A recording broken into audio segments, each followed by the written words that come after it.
Assalamualaikum warahmatullahi wabarakatuh.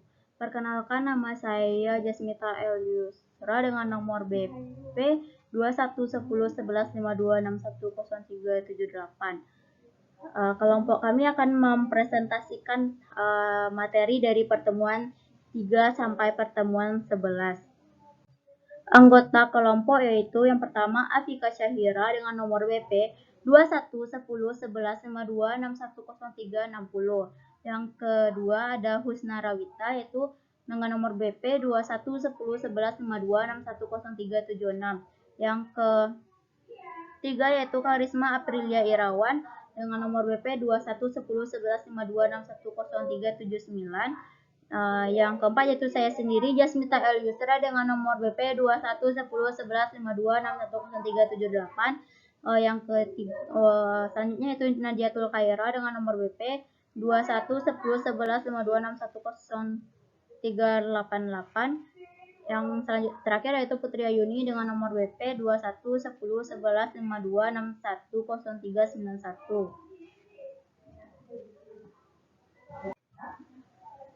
Materi-materi yang akan disampaikan yaitu yang pertama pertemuan 3 magnetic tape, pertemuan 4 contoh kasus, pertemuan 5 file squintal, pertemuan 6 file relatif, pertemuan 7 organisasi berkas file relatif, pertemuan 10 organisasi berkas multi-key, pertemuan 11 indeks squintal file.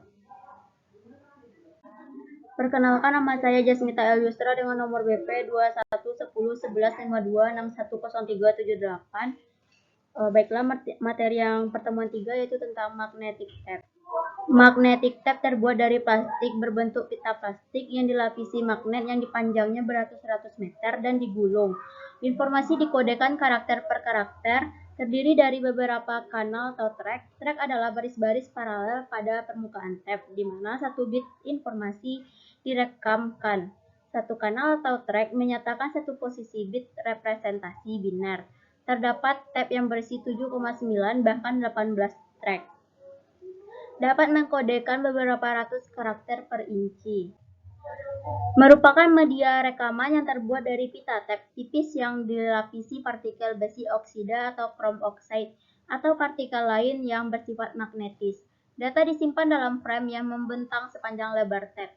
Frame-frame dikelompokkan dalam blok atau record yang dipisahkan dengan gap perekam pada tape yang dilakukan dengan mengalirkan sinyal listrik melalui head, menghasilkan jejak magnetik pada tape. Informasi pada tape dapat dihapus dan diisi kembali. Untuk tape yang panjangnya 2400 feet dapat menampung kira-kira 23 juta karakter. Penyimpanan data pada tape adalah dengan cara squintal. Selanjutnya tentang density pada magnetic tape. Salah satu karakteristik yang penting dari tape adalah density atau kepadatan, di mana data disimpan. Density adalah fungsi dari media tape dan drive yang digunakan untuk merekam data ke media tape. Satuan yang digunakan density adalah bytes per inch. Umumnya, density dari tape adalah 1600 bpi dan 6250 bpi. Ekuivalen dengan karakter per inch.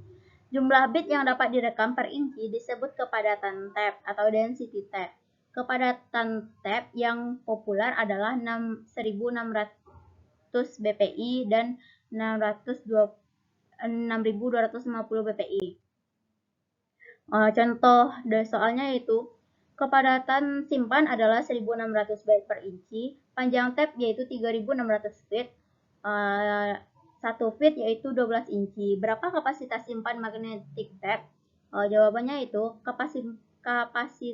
kapasitas simpan sama dengan density tape dikali panjang tape, yaitu 1600 byte per inci kali 12 dikali 3600 feet. Itu hasilnya 69.120.000 byte.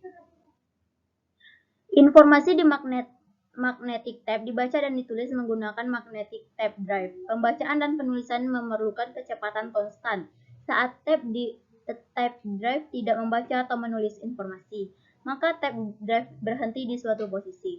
Saat diperintahkan berhenti, tape drive melambat. Saat tape drive diperintahkan membaca, tape drive mempercepat. Saat tab drive tidak membaca atau menulis informasi, maka tab drive berhenti di suatu posisi. Saat diperintahkan berhenti, tab drive melambat. Saat tab drive diperintahkan membaca, tab drive mempercepat. Ukuran 1 RG beragam dari setengah inci sampai 3/4 inci. Semakin panjang 1 RG, semakin memperkecil kapasitas simpan magnetic tape. Contohnya, kepadatan magnetic tape adalah 1600 byte per inci, ukuran record adalah 8000 byte RG setengah inci. Berarti hanya setengah dari magnetic tape yang digunakan secara efektif, atau utilitas magnetic tape adalah sebesar 1/2. Density pada magnetic tape. Untuk memperkecil pemborosan, record dikelompokkan dalam blok-blok sehingga tidak perlu ada lagi IRG. Gap di antara dua blok disebut IBG, interblock gap. Struktur penyimpanan ini meningkatkan utilitas magnetic tape sebanding jumlah record per blok. Untuk meningkatkan utilitas dan minimumkan waktu pembacaan dan penulisan, maka nilai blocking factor harus besar. Jumlah record per blok disebut BVR. Blocking factor BVR sama dengan 10, berarti terdapat 10 record per blok. Contohnya, kepadatan magnetik adalah 1600 byte per inci. Ukuran record adalah 800 byte. BVR adalah 10, berarti satu blok sama dengan 8000 byte. 1 IBG setengah inci, berarti utilitas magnetic tape menjadi 10/11, yaitu 8000 per 8000 ditambah setengah dikali 1600, yaitu 10/11. Hampir keseluruhan pita terpakai secara efektif. Formula atau rumus, panjang tab kali 12 in feet, PB sama dengan P record dikali P karakter grab peta P, ditambah P gap dikali 1 PR sama dengan PB per P record, keterangan konstanta 12 inci feet, dan 1 gap blok, PB panjang blok dalam 1 tab atau blok per tab. PR sama dengan panjang atau banyak record dalam 1 tab atau rack atau tab. P-tab sama dengan panjang hitam magnetic tab dalam 1 tab atau bit per tab. Panjang record sama dengan panjang record dalam 1 blok dalam kurung record per blok. Panjang karakter sama dengan panjang karakter dalam 1 record atau karakter per record. Panjang tab sama dengan densitas pada 1 tab, karakter per inch atau bit per inci, BPI inci per gap.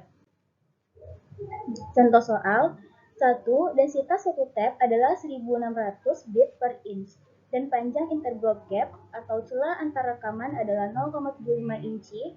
Record yang panjangnya 40 karakter akan disimpan pada tab yang panjangnya 2400 bit per kaki. Ditanya, A. Berapa banyak record yang dapat disimpan jika dalam satu blok berisi 1 record? B. Berapa banyak record yang dapat disimpan jika dalam satu blok berisi 10 record? Penyelesaiannya diketahui densitas tab sama dengan panjang tab sama dengan 1600 dpi atau 1600 karakter per inch. Panjang gap sama dengan panjang gap sama dengan 0,75 inci per gap. Panjang karakter dalam satu record sama dengan panjang karakter sama dengan 40 karakter per record. Panjang pita dalam satu tab atau P-tab sama dengan 2400 bit. Ditanya, A. Panjang record jika jumlah record dalam satu blok adalah 1 record per blok. Panjang record jika jumlah record dalam satu blok adalah 10 record per blok. Jawabannya dapat kalian lihat pada gambar yang telah ditampilkan. Contoh soal kedua, jika kecepatan pemindahan data adalah 100 inci per second, waktu yang diperlukan untuk melewati interblock gap adalah 1 sek. Berapa waktu yang diperlukan untuk membaca tab tersebut atau untuk satu blok berisi 1 record dan satu blok berisi 10 record? Diketahui, kecepatan pemindahan data sama dengan kecepatan transfer data sama dengan VTrans sama dengan 100 inci per sek. Waktu jeda interval antara blok gap sama dengan T gap sama dengan 0,1 sek.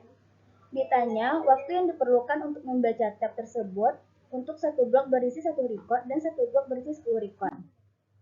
Jawabannya dapat kita lihat pada tampilan. Ini untuk jawaban 2A dan 2B. Perkenalkan, nama saya Nadiatul Khaira, nomor BP 21101115152610388. Materi selanjutnya yaitu pertemuan 5 mengenai organisasi file sekuensial. Yang pertama yaitu definisi organisasi file sekuensial. Merupakan suatu teknik atau cara yang paling dasar untuk mengordinasikan kumpulan record-record dalam sebuah berkas atau file. Tiap-tiap record disimpan dalam urutan tertentu di mana urutan dari record-record dipilih dari salah satu field yang ada dibuat field kunci atau key field. Contohnya yaitu pada field mahasiswa dan field pelanggan. Yang menjadi field kuncinya adalah nomor BP dan kode PEL. Media penyimpanan yang digunakan adalah magnetic type. Keuntungannya yang pertama yaitu dapat melakukan pengaksesan record yang tepat. Kelemahannya tidak dapat mengakses langsung pada record yang diinginkan atau tidak bisa mengakses record dengan cepat. Yang ketiga yaitu pembuatan file sekuensial, meliputi penulisan record-record dalam serangkaian yang diinginkan pada media penyimpanan. Tugas-tugasnya yaitu pengumpulan data, perubahan data dalam bentuk bahasa yang dibicarakan oleh mesin, pengeditan data, pemeriksaan terhadap data, dan penyortiran dalam pengeditan data. Record-record pada berkas sekuensial di read drive secara berurutan. Read drive dari sebuah berkas bergantung pada jumlah data yang dihasilkan. Untuk read drive dengan cara sekuensial, perhatikan terlebih dahulu hit ratio-nya. Banyak record yang harus diakses untuk mendapatkan informasi yang diinginkan, dibagi dengan banyaknya record dan berkas tersebut. Semakin rendah hit ratio sekuensial tidak baik bila menggunakan organisasi sekuensial, dan begitupun sebaliknya. Selanjutnya yaitu yang keempat, update terhadap file sekuensial. Tujuannya adalah untuk menjaga agar file tetap top update atau terkini. Frekuensi di mana sebuah file sekuensial harus diupdate bergantung pada faktor-faktor. Yang pertama yaitu tingkat perubahan data, yang kedua ukuran dari master file, yang ketiga kebutuhan dan mendesak dari data yang sedang berjalan pada master file, dan yang keempat yaitu active ratio. Yang kelima yaitu file activity ratio. Yang pertama yaitu banyaknya record pada master file yang diupdate dibagi dengan banyaknya record pada master file. Yang kedua, semakin tinggi file activity ratio, semakin lama proses pengupdatean master file. Yang ketiga yaitu semakin tinggi kebutuhan akan data yang baru pada master file, maka semakin sering file tersebut diakses. Dan yang terakhir yaitu yang keempat, semakin sering master file diupdate, semakin tinggi biaya pemrosesannya. Yang keenam yaitu penggunaan file sekuensial. Penggunaan file sekuensial yaitu pada commercial bit organization processing, di mana pembaruan terhadap seluruh record yang diolah secara periodik. Yang kedua yaitu konsep file master dan file transaksi digunakan untuk organisasi file ini. Yang ketiga yaitu penggabungan data dari sejumlah file sekuensial, diperlukan file terurut sehingga seluruh data ditemukan dalam sekali pencarian ke arah depan. Contohnya yaitu pada monthly billing untuk perusahaan listrik, air bersih, dan telepon, dan lain-lain. Assalamualaikum warahmatullahi wabarakatuh. Perkenalkan, nama saya Sika Syaira dengan nomor BP 21101152610360. Sini saya akan menjelaskan pertemuan 6, yaitu tentang organisasi berkas relatif. Pengertiannya, suatu cara yang efektif dalam mengorganisasikan sekumpulan record yang membutuhkan akses sebuah record dengan cepat. Hubungan ini dinyatakan sebagai R, yang merupakan fungsi pemetaan dari nilai key ke address dalam penyimpanan sekunder. Proses berkas relatif. Pada waktu sebuah record ditulis ke dalam berkas relatif, fungsi R digunakan untuk menerjemahkan nilai key dari record menjadi address di mana record tersebut disimpan. Berkas relatif harus disimpan dalam media DASD seperti magnetic disk.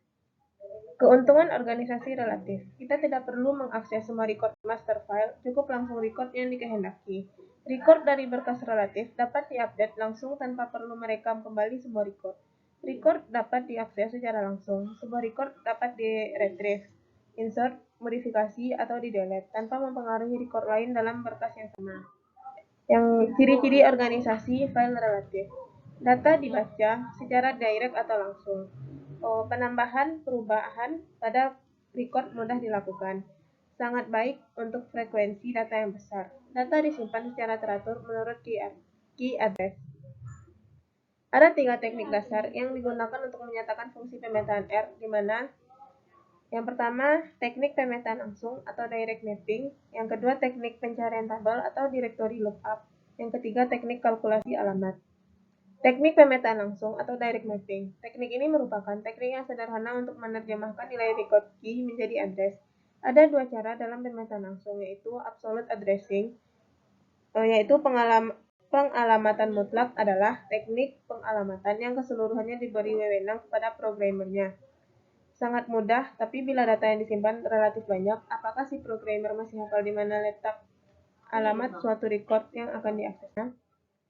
Yang kedua, relative addressing atau pengalamatan relatif. Nilai key yang diberikan sama dengan alamat sementara record dalam media penyimpanan. Pengalamatan relatif adalah penunjukan alamat memori sesuai dengan nilai yang ada di key field-nya. Karena key field biasanya berisi kode, misalkan MPM, maka akan terjadi pemborosan penggunaan alamat. Teknik pencarian tabel atau directory lookup. Dasar pemikiran pendekatan pencarian tabel adalah sebuah tabel atau directory dari nilai key dan address. Keuntungan dari pencarian tabel, sebuah record dapat diakses dengan cepat setelah nilai key dalam directory ditentukan. Nilai key dapat berupa field yang mudah dimengerti seperti part, number, npm, karena nilai key tersebut akan diterjemahkan menjadi alamat.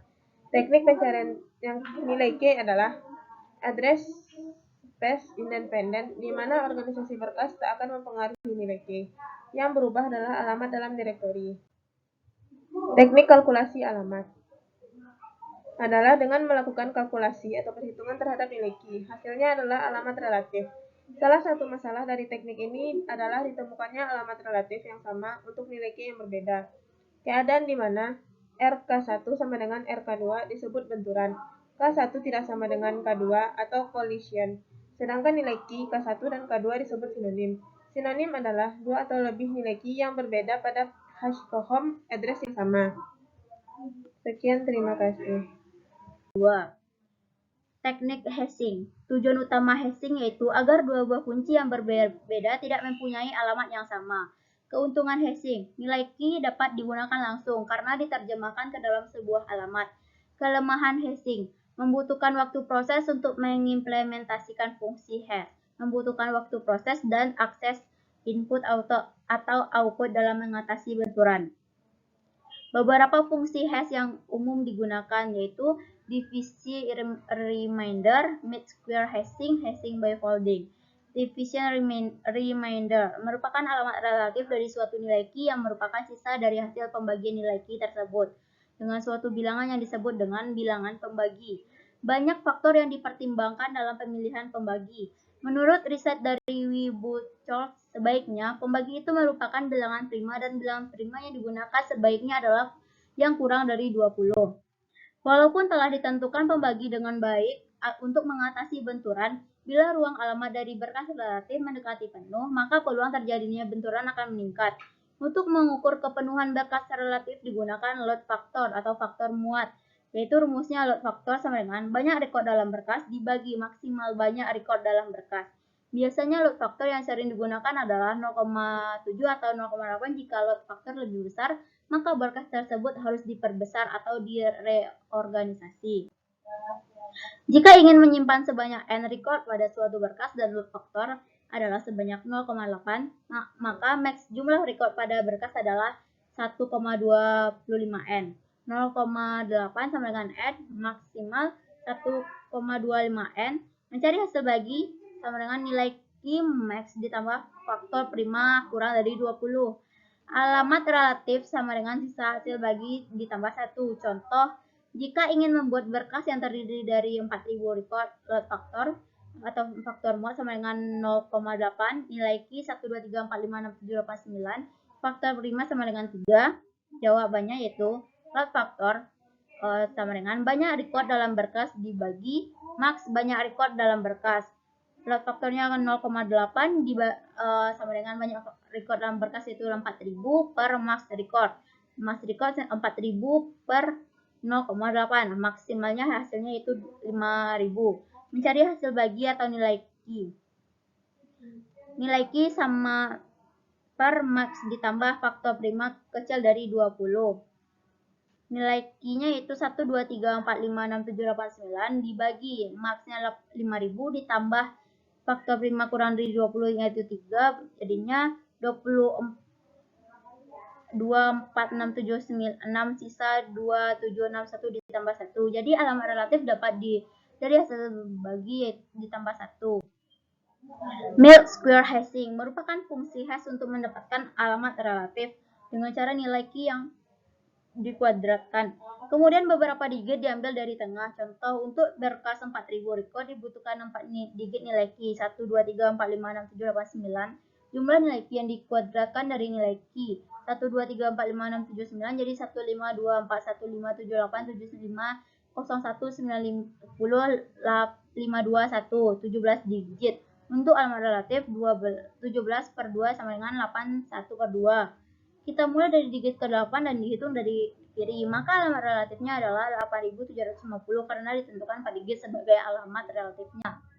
Perbandingan fungsi hash, teknik division remainder, memberikan penampilan yang terbaik secara keseluruhan. Teknik mid square dapat dipakai untuk file dengan load faktor cukup rendah akan memberikan penampilan baik, tapi kadang-kadang dapat menghasilkan penampilan yang buruk dengan beberapa kolision. Teknik folding, teknik yang paling mudah dalam perhitungan, tapi dapat memberikan hasil yang salah kecuali panjang nilai key sama dengan panjang address. Kriteria fungsi hash. Pertama, dapat mendistribusikan setiap record secara merata sehingga dapat minimalkan terjadinya tabrakan. Yang kedua, dapat dieksekusi secara efisien sehingga waktu tidak habis untuk menghitung ham address-nya saja. Pendekatan terhadap masalah benturan. Sasaran teknik ini adalah untuk memposisikan record yang mengalami bentuk atau tabrakan ke lokasi lain. Ada 3 teknik terhadap pendekatan ini. Yang pertama, open addressing. Yang kedua, separate overflow. Yang ketiga, collected hashing. Yang pertama itu open addressing, yaitu menempatkan alamat yang bukan alamat relatif dalam berkas relatif. Separate overflow, yaitu menempatkan alamat untuk nilai key yang mengalami benturan di luar dari primary area pada berkas relatif, yaitu pada overflow area. Yang ketiga, collected hashing, yaitu dengan menggunakan pointer yang menghubungkan nilai key membentuk rantai record yang sama dengan alamat relatif. Pengertian organisasi berkas dengan banyak kunci atau multi-key. Organisasi berkas yang memperbolehkan record diakses oleh lebih dari satu key file. Key field disebut organisasi berkas dengan banyak key.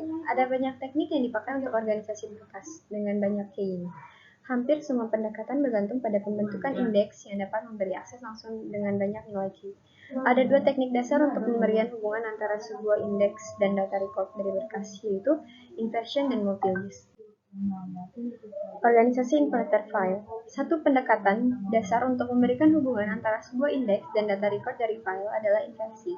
Sebuah key pada indeks inversi mempunyai semua nilai key di mana masing-masing nilai key mempunyai penunjuk ke record yang bersangkutan. File yang demikian disebut inverted file.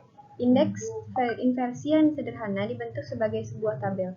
Jika sebuah key dipakai untuk menentukan struktur storage dari file disebut primary key, sedangkan key yang lainnya disebut secondary key.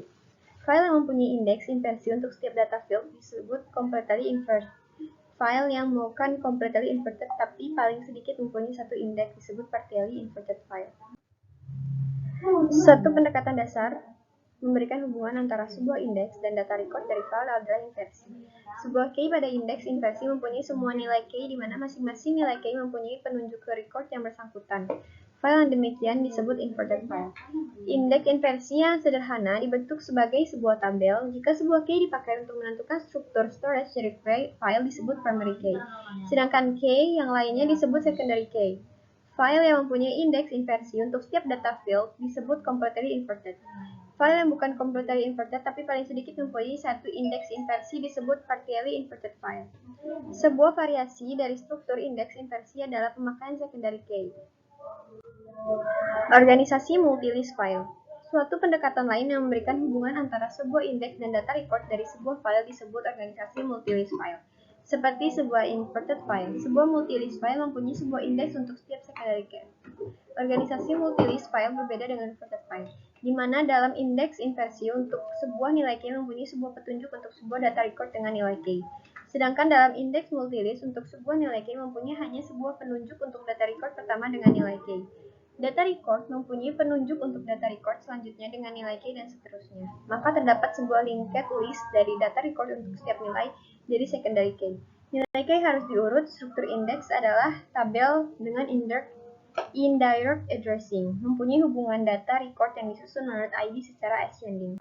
Baiklah, perkenalkan nama saya Husna Rawita dengan nomor BP 210101152610376. Saya akan menjelaskan pertemuan 11 tentang indeks sequential dan random field.